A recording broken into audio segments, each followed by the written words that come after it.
Well, as those of you who are up to date with the head coach will know, it is experiment time on the channel for 3 of the next 4 days. In the next 3 head coach slots today, Sunday, and Monday, we will be looking at 3 different scenarios from our head coach save. The reason we're doing so is due to a glitch we believe we've encountered since the January update and move into Bayern, where the director of football mode does not appropriately work. The reason I say that is because during our one season at Bayern Munich, our final club of the head coach save, we let 14 outfield players leave the club and only one was signed during a January window. That left us with a senior squad of 13 or 14 players which just couldn't compete. And even this summer, though that number hasn't been dwindled any further, it's not because the director of football wasn't accepting offers galore for first team players. 3 or 4 others rejected moves away, and we wondered if that was a mechanism to stop the squad getting too small. And in addition to that, in our entire time at Bayern, we didn't have one media transfer rumour, one link on the official league transfer rumours screen, and even the 2 players that did come in were just bizarre offers out of the blue.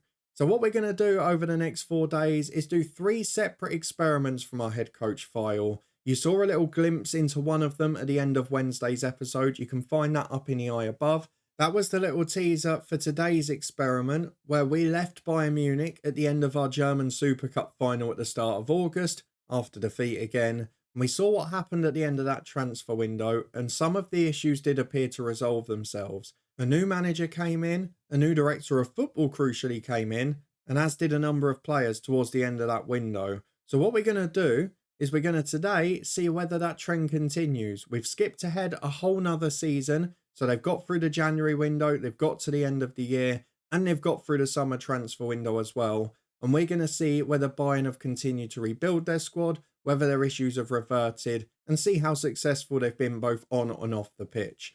On the flip side of that, on Sunday, in the second part of this experiment, we are going to move on to the one where we stayed at Bayern Munich, and we're going to holiday through and see whether the director of football's habits change over the year. Do they then balance out the squad?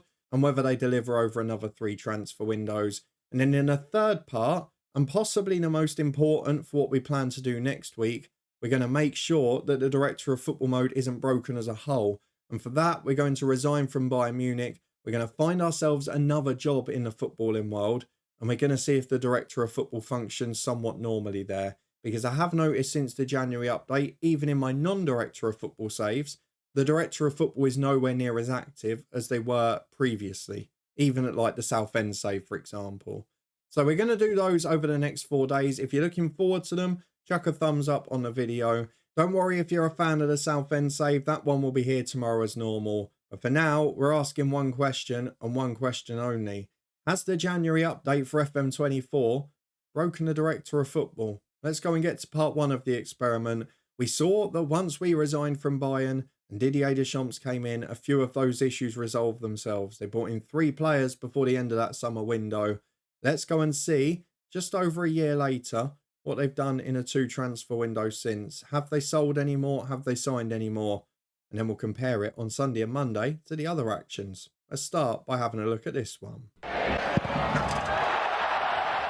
Well, over to FM we go, and as you can see, it is the 3rd of September 2034, just over a year on from where we left off the last one. Of course, you did get a bit of a teaser for this part of the experiment at the end of Wednesday's episode. We will quickly reflect on that as well. And the simple question is, have Bayern Munich rebuilt their squad, or are they still encountering issues? Because we've gone now, and it should be a manager in charge of transfers. But we have suggested that maybe since the January update, as a whole, the AI is struggling, but let's see whether or not that's the case. We're going to head over to FC Bayern Munich, and we're going to see what's been happening since we've gone, and whether they've had any success as well, because Bayern Munich have still got Didier Deschamps in charge a season later.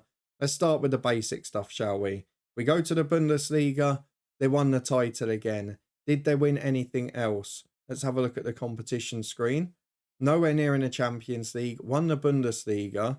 2034, they won the German Cup. They won the German Super Cup. Okay, so he's done the treble. He's done more than me.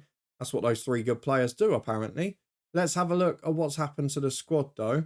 Have they got any more new faces that we're not used to? Not many. There's a centre-half there who I don't recognise the name of. Moving through midfield, that's one of the players they signed last summer. Where are the other two? They signed 3 players last summer, and I can only see one of them there. It's not the biggest squad in the world. I mean, it's slightly healthier because they've given some big deals to some of the old youngsters. And of course, Altrock has now become a good player. McKendy has now become a decent one. But it isn't as convincing as I expected. Let's have a look. Is there still the new director of football in place? There is, Pablo Longoria, who is 20 for everything again, just like the one we had before, and a technical director. They're all quality. But are they doing anything? Let's go through the transfer history. Not really. And this is even more interesting, actually. So let's go back to the bit of the teaser we got from Wednesday's episode. Of course, Sahani was the one summer signing while we were still there. But then as soon as we resigned and Deschamps and the new director of football came in, they let one player go out on loan in Kriegelmeyer, and they signed 3 senior players for the first team squad. Imai from Manchester United, who has since moved to Manchester City, an elite midfielder. They've got Michael Toll, who has stayed at the club and done really well, an elite midfielder from Leicester, and Ramon Cueto from Sevilla for 18 million, who has since moved on to Porto. So perhaps the most surprising thing here is they did rebuild their squad last summer. They did get it to a good nick. They did nothing in January, senior players in or out. I guess the one thing I would say as a potential positive here is there's not been many senior departures. But the big problem, I would say, is that the players they've brought in, big young players for the future to a super club that have won a treble, is they've then sold 2 of them the following summer for virtually the same price. I mean, Imai they made a bit of a profit on, but Cueto, it's basically the same. They did bring in one player, which is Ivan Malatrasi. He is an Argentinian international centre-half, a very good one. No concerns about signing him. But again, they've not really bolstered the squad because they've signed 1 and sold 2. Rafa Nauer has gone out as well. Kriegelmeyer has gone out again. But why have they sold both of those players a year later and not replaced them again? Because they've not signed a fullback or a midfielder. This is becoming a really bizarre tale. And I don't really know what to make of it. I want to go and have a look at some of the other Bundesliga clubs just to see what's happening. Because I do wonder if it is clubs that have these B teams, whether it's a bit of a problem. Let's have a look at theirs. So they've only signed, I think, 1 senior player. Yeah, all the rest are youngsters, but they've only signed 1 senior player there. Last season, they signed 1 in January and a couple in the summer. Who else is up there? We've got Leipzig, who the job came up, didn't it? So let's have a look at them. We go to their transfer history. No, they've been really active this summer. They've spent 100 million. And we know with Bayern, it wasn't a financial problem. They had 250 million transfer budget the entire time we were there. I'll just check Dortmund as well. Just want to get a general picture.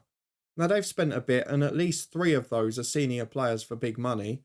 And they bought in 2 last summer as well. I'm really confused by this. What is going on at Bayern Munich? Can we just compare this maybe to the rest of the league and then the Premier League just to see if there's any sort of pattern? Because I'm really not getting an understanding from this. If we have a look at this summer overall. So Manchester City have been taking the top talent from all the clubs, fair enough. We know Bayer Leverkusen and Bayern have signed 1 each. Dortmund have got 1 there. Hertha Berlin have signed 1 from Leipzig. Leipzig have signed 1 there. Hertha Berlin again. And then, yeah, loads of deals. Wolfsburg have done quite a few. Hamburg have done a couple. Gladbach have got 2 or 3 in there. So there is plenty going on. I just want to compare it to the Premier League, though, and see what the turnover's like, because this is really confusing me. And we'll do the same in each of the next 2 as well. I really thought after they'd signed 3 once Deschamps came in that they were just going to continue to build. It was my honest opinion. But the fact that not only have they not continued to build, but they've sold 2 of the 3 they bought, doesn't make sense at all. I'll be really interested to see how this compares to the other one where we stay in charge. Let's go to the Premier League and just see how that compares. We have a look at the Premier Division. We know City have been signing big, but have all the other clubs as well. You've got 1 for Liverpool, 1 for Chelsea, another for Liverpool. City have been going very big. I mean, you could argue that most of them were only signing a couple, but then even at the 20 million mark, there's a lot more happening. So is it a Bundesliga thing? Is it something to do with this B team structure that we've seen have a little bit of an issue in Football Manager? I really don't understand. It's confused me greatly. And to be honest, after what happened when I resigned and that ended the window, I really thought they were going to go to the next level and that would just resolve the issue, but it doesn't appear to have. And I know they've got an okay squad now, but it's only through promoting half decent youth players. It's not through having a very good Bundesliga squad. And it's certainly not replacing the depth when they're losing them. So if you take that as an overall picture, if we go back to Bayern there, so during our time, outfield players, they sold 14 and signed 1. Now, they signed 3 at the end of that window and didn't let any more go. In fact, it was 15, wasn't it? Because Pino went as well. Then the following year, they've signed 1 and they've sold 2. So that's still 5 senior players in and 16 or 17 now released. It really isn't sensible, is it? It's not what you would normally see from an elite super club, especially when others around them are spending. But Leverkusen do appear to be a little bit similar, which is perhaps an issue. So a surprise, I would call this as the first part of the experiment. I'm really interested to get your views on this as well. Is this what you're expecting? Are you surprised like I am? Or perhaps should I not be? Because, look, I've done the head coach save here for 6 years and I have never encountered this. We've had the odd director of football that doesn't do anything, Chris Casper being the key one, John Murtow at United being one last year as well.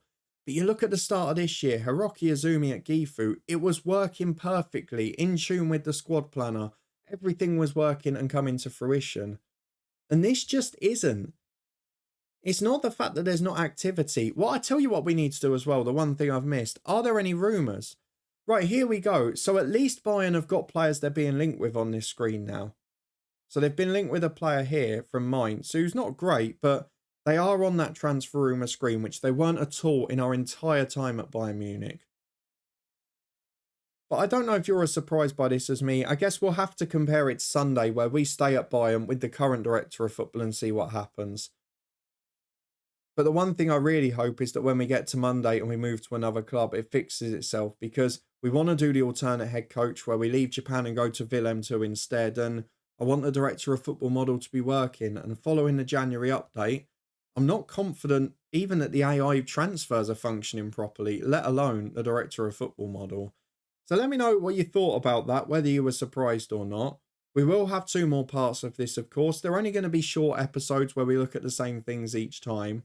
But I really thought that was going to have resolved itself after those 3 signings we saw at the end of last summer. Not to be, and 2 of the 3 have left the club the next year. How about that for a bit of a surprise? If you did enjoy it, please do put a thumbs up on the video. Let me know what you're expecting from the next 2 parts as well. We'll see if any of you predict it right. And if you guys have been doing director of football saves, or if you've noticed anything funny or different since the January update, let me know your experiences as well. Because as I say, from 6 years, I've probably not seen anything like this.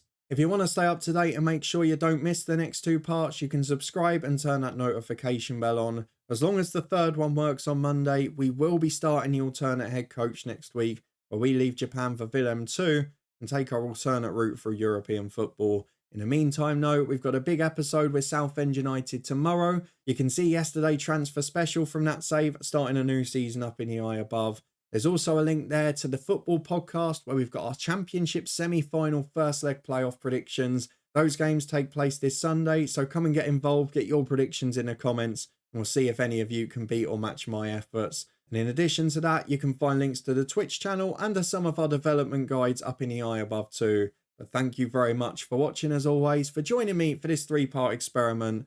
It is fair to say that the first part has, well, more than surprised me, to be honest. Will the second part deliver? Will it surprise? Or will I be left frustrated again? We'll be back on Sunday to find out the answer.